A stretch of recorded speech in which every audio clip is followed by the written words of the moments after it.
C'est la suite de Politicia, votre rendez-vous politique dont le numéro de ce jour est consacré à la Mauritanie. Un nouvel invité m'a rejoint, Sao Ousmane. Vous êtes chercheur en sociologie politique, vous êtes par ailleurs membre de la majorité présidentielle en Mauritanie. Merci à vous d'avoir accepté notre invitation. Tidjane va rester avec moi, de même que Madame Sall. Merci à vous. Le président mauritanien Mohamed Ould Abdelaziz le dit et le confirme, il ne touchera pas à la constitution de son pays. Mais l'homme ne semble pas prêt à prendre sa retraite politique. On écoute le président mauritanien Mohamed Ould Abdelaziz. Soyons clairs, ce que j'ai dit est clair. J'ai dit que je n'abandonnerai pas la Mauritanie et personnellement, je ne toucherai pas à la Constitution. Je l'ai dit et répété à plusieurs reprises, en tout cas ceux qui bricolaient la Constitution pour faire un 3e et 4e mandat, ça, c'est autre chose. Mais si j'ai dit que j'ai quitté le pouvoir sans avoir balisé une autoroute pour des gens qui étaient là, qui ont détruit la Mauritanie ou qui l'ont déstabilisée, je resterai ici en Mauritanie et je ferai tout pour que ce que nous avons fait avec le soutien du peuple mauritanien et le soutien de mon gouvernement puisse continuer et que le pays puisse se développer dans la sécurité et dans la stabilité. Quant à vous dévoiler ce que je vais faire dans une année ou dans 5 ans, je ne le ferai pas.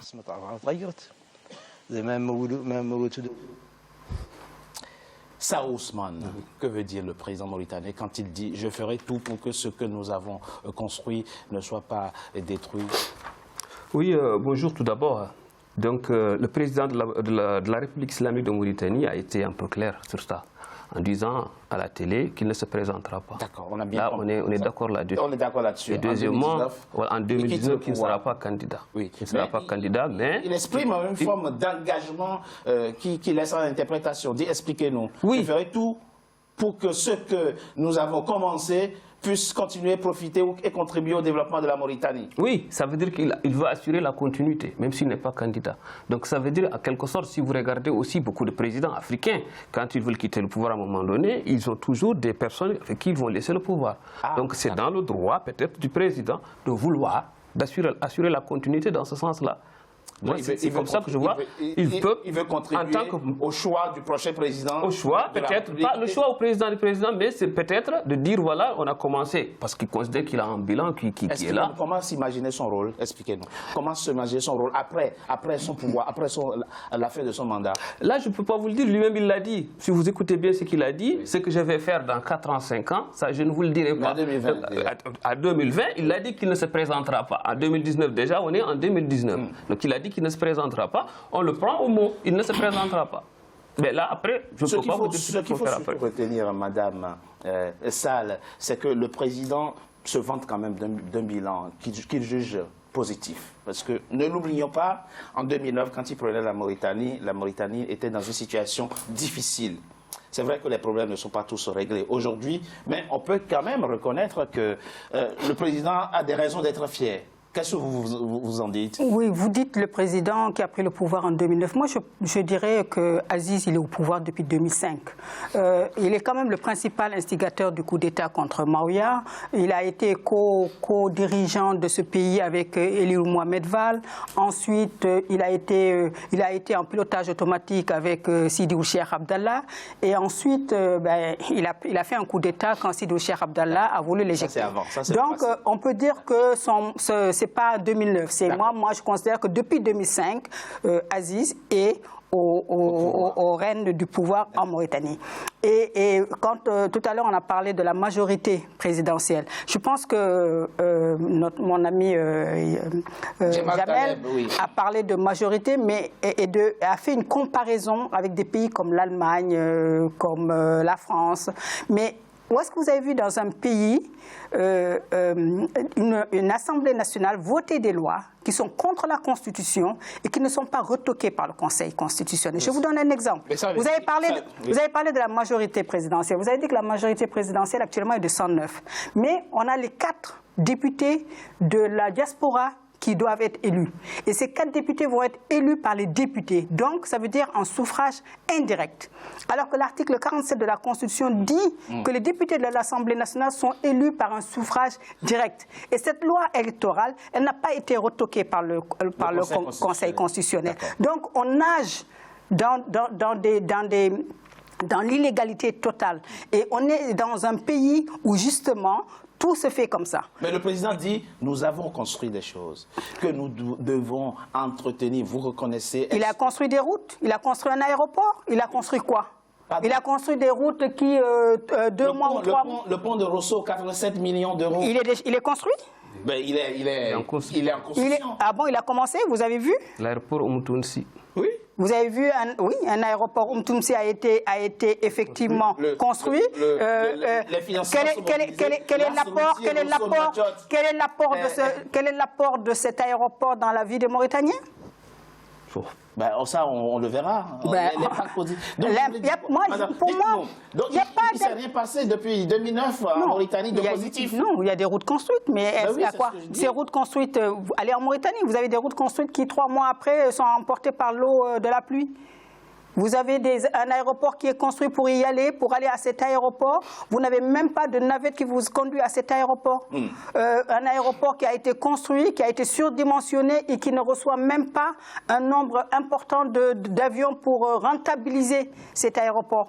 Alors moi, je veux bien comprendre qu'on dise qu'il a construit des choses. Ok, heureusement d'ailleurs. Heureusement qu'il a construit. Heureusement. La nouvelle monnaie. Qu'est-ce qu'elle a apporté, la nouvelle monnaie? L'assainissement des finances publiques. Ah bon? Ce sont des choses. L'assainissement alors qu'on vous dit que la dette publique en Mauritanie est de 97%. Non, 92%. Ah ben voilà, 92%, 97%, il n'y a pas une grande marge d'erreur. Oui. Donc vous voyez bien que... Mais c'est dû aux investissements qu'on consentit ces dernières années. C'est une dette structurelle. Enfin, le président en avait besoin pour construire le pays qui était... Mais je laisse à la majorité présidentielle de nous dire... Quelques éléments concrets ont été énumérés par madame. De toute façon, puisque de toute façon, il y a tellement de choses à faire qu'il n'y a pas de raison d'être si fier comme l'est le président. Moi, je peux comprendre que dans un État, il y a des choses insuffisantes. Ça, je peux comprendre. Il faut en advenir en tant que Mauritanien. Mais je ne peux pas comprendre qu'on dise que depuis 12 ans, 13 ans, il y a rien qui a été fait. Moi, je vais en Mauritanie chaque instant. Et j'ajoute aussi que je suis presque chaque année en Mauritanie. Chaque année, je me rends en Mauritanie avec ma famille. Bon, ça, c'est parce que j'observe. Et j'y étais aussi depuis les années 2000. Je sais qu'il y a des choses insuffisantes parce que l'État n'a pas tout le temps. Il y a beaucoup de choses. Mais de dire aussi que tout est vide, à un moment donné, il faut reconnaître quand même qu'il y a beaucoup de choses qui ont été faites depuis des années. Donc, je prends l'exemple de l'aéroport Umtumsi, l'aéroport international qui est là-bas. Et d'ailleurs, je prends exemple aussi avec le vol actuellement que la Mauritanie a instauré, parce qu'il y a un vol direct de Paris jusqu'à Nouakchott. Et ce qui n'existait pas. Ça, on ne peut pas dire aussi que c'est des choses qui sont négatives. Oui, attention, parce que c'est rare de le voir actuellement en Afrique, parce que c'est le Maroc, c'est des pays européens qui prennent tout le temps, c'est Air France et autres, mais actuellement Air Mauritanie fait des vols directs en Europe.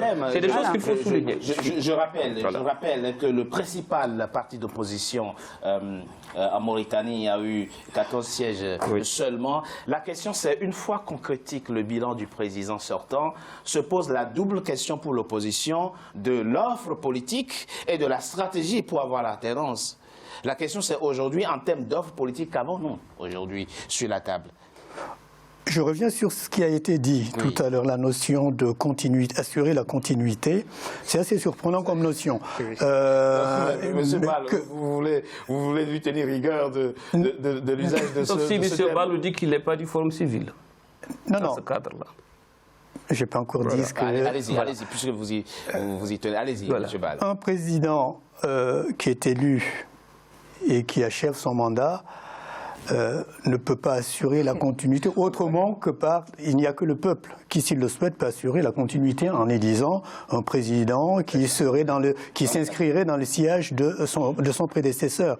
Un président qui se retire, il se retire, après il appartient effectivement au peuple de faire son choix. Donc la notion d'assurer une continuité comme on le fait d'un intérim ministériel, pour moi, n'a pas beaucoup de sens. Chacun a le droit aussi de choisir quelqu'un. Je ne vous avais pas interrompu. Non, je ne vous avais pas interrompu. Maintenant, je peux comprendre effectivement qu'un président qui achève son mandat soit soucieux de son héritage. Et son héritage passe effectivement par le choix de son successeur. Mais encore une fois, le choix de son successeur, en tout cas dans une démocratie, jusqu'à plus ample informé, il appartiendra au peuple d'effectuer ce choix-là. Voilà. Donc après, il y a des choses qu'on n'a pas évoquées effectivement dans ce débat. C'est de quels moyens disposerait au conditionnel le président actuel pour en effet garantir, faire en sorte que la succession s'inscrive. On peut s'imaginer qu'il veut aider un membre de sa majorité à se faire élire président, donc quelqu'un de son parti. Il y a une chose qu'il ne faut pas oublier, mais je le dis en toute objectivité, sans parti pris partisan. On est quand même dans un pays où l'armée joue un rôle essentiel. C'est vrai. Alors, le président actuel est issu de l'armée et un certain nombre de personnes qui l'entourent sont également issues de l'armée. Il est tout à fait, symptomatique. Il est tout à fait symptomatique que la personne qui a été désignée comme président de l'Assemblée nationale soit un ancien colonel également issu de l'armée. Donc, on peut tout à fait envisager un scénario un peu à l'algérienne où, en sous-main, je dis bien, l'armée pourrait jouer le rôle de garant, entre guillemets, des institutions, ou en tout cas jouer un rôle arbitral. Il est tout à fait possible, et ça, il y aurait... Voilà, il est tout à fait possible que... La question que nous examinons, c'est à la fois... ce que va faire le président après la fin de son mandat, c'est aussi ce que propose l'opposition, notamment en termes d'offres politiques, mais aussi en termes de stratégie. Je voulais quand même ajouter un mot sur le bilan. Parce que le bilan d'une présidence, en tout cas dans un pays comme la Mauritanie, ne peut pas se résumer au nombre d'équipements publics ou au nombre de réalisations matérielles effectuées. Et ça, il faut aussi le dire à ce qu'elle vient de dire, parce que je fais référence à ce qu'il vient de dire. Je ne le dis pas dans le cadre, parce qu'il y a beaucoup de choses qu'on peut dire aussi sur ce qui a été fait. Il y a eu beaucoup de choses, mais je tiens un peu ce qui est visible dans ce sens-là. En même temps, voilà. Oui, je dis tout juste un mot. En disant que le président n'a rien fait, moi je ne peux pas dire depuis des années. Il y a ce qu'on fait, mais il y a aussi le bilan humain. Il y a le bilan humain, il y a le bilan... Il y a beaucoup de choses. Moi, j'en conviens qu'il y a beaucoup de choses à faire. C'est ce point-là. J'en conviens qu'il y a beaucoup de choses à faire. Mais pour dire qu'il n'y a rien, comme disait tout à l'heure Matam, mais non.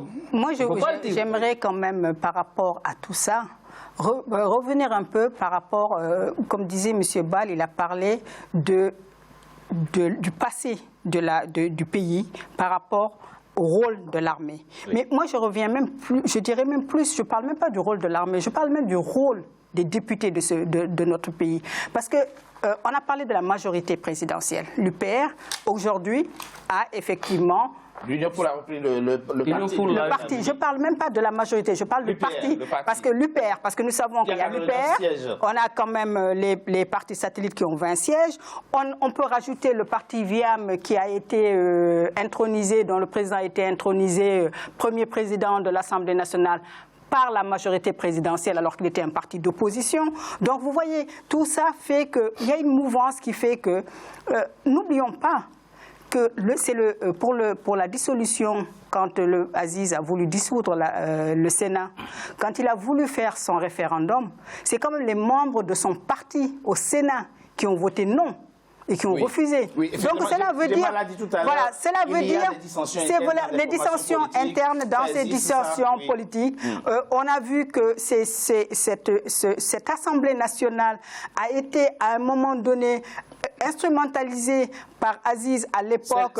La nouvelle, non, l'ancienne, bien avant celle qui a été portée, les indépendants à l'époque, comme on les appelait, qui ont aidé à élire Sidi Cheikh Abdallah et qui a été utilisée à un moment donné sous la houlette du président du Sénat, Morsen, et du président à l'époque du président du parti, Maham, l'actuel président du parti, pour demain, madame. Non, mais je veux dire non. Mais vous savez pourquoi j'en parle? Pourquoi j'en parle? J'ai dit qu'il faut avoir tout ça en tête pour savoir que dans ces partis, les gens qui sont élus députés, qui sont dans ce qu'on appelle aujourd'hui une majorité présidentielle, c'est mouvant, c'est hétéroclite. Ça peut du jour au lendemain se disloquer. Donc ça veut dire aujourd'hui, même Aziz, qui dit j'ai la majorité n'est pas sûr de cette majorité. Mais ça fait partie du jeu politique. Mais ça fait partie du jeu politique. Mais voilà. je veux dire que tout ça, c'est un pays qui est très... Vous concentriez vos critiques que sur le pouvoir et non sur l'opposition qui normalement... Mais nous allons en venir, oui, sur l'opposition. Moi, je pars du principe que l'opposition aujourd'hui, moi je pars du principe que l'opposition n'a pas de programme. Moi, c'est comme ça que c'est ça. L'opposition actuellement est une opposition qui s'oppose à Aziz pour prendre la place du président, sans offre politique. Voilà, moi, c'est ça qui me gêne un peu dans cette opposition institutionnelle. Moi, je pense quand même qu'on ne peut pas non plus parler de l'opposition au singulier. Il y a des partis d'opposition. Il y a des partis d'opposition avec des sens, avec des. Ça, c'est en France. C'est en France. Je pense. Parce que vous considérez l'opposition modérée comme une opposition. Vous avez vu Viam, comment Viam a viré. Vous avez vu que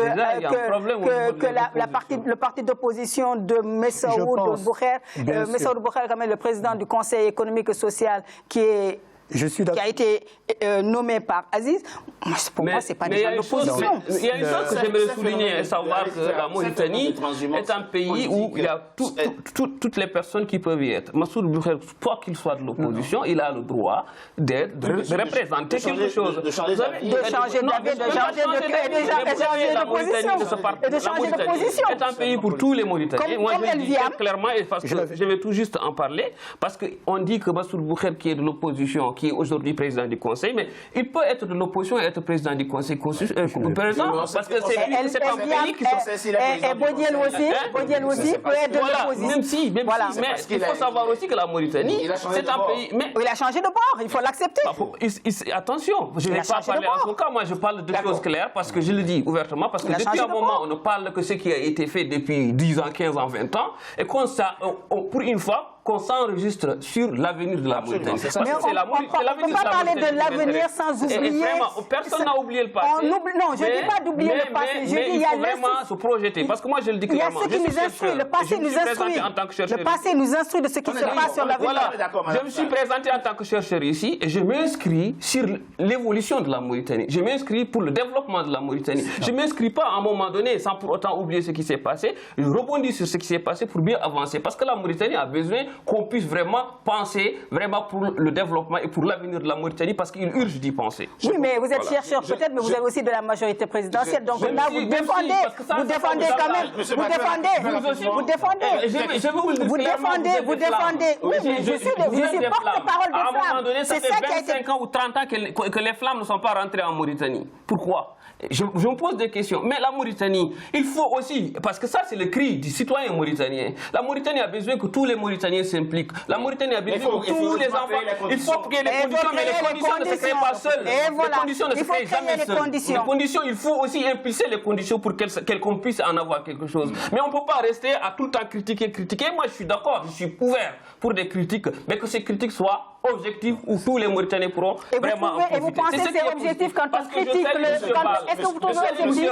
Est-ce que vous trouvez normal par son analyse qui a été de dire qu'il y a des choses qui ne sont pas faites et qui assure aussi la continuité, parce qu'il sait que dans un État qui se respecte ou dans un État qui dit clairement que Boul Abdel Aziz a le droit, je le dis, peut-être pour les élections présidentielles, c'est le peuple qui décidera. Mais il a le droit, comme tout un autre, d'avoir quelqu'un au moins. Qu'est-ce que vous dites quand on critique le président, quand on critique la politique du président, en disant par exemple qu'aujourd'hui, il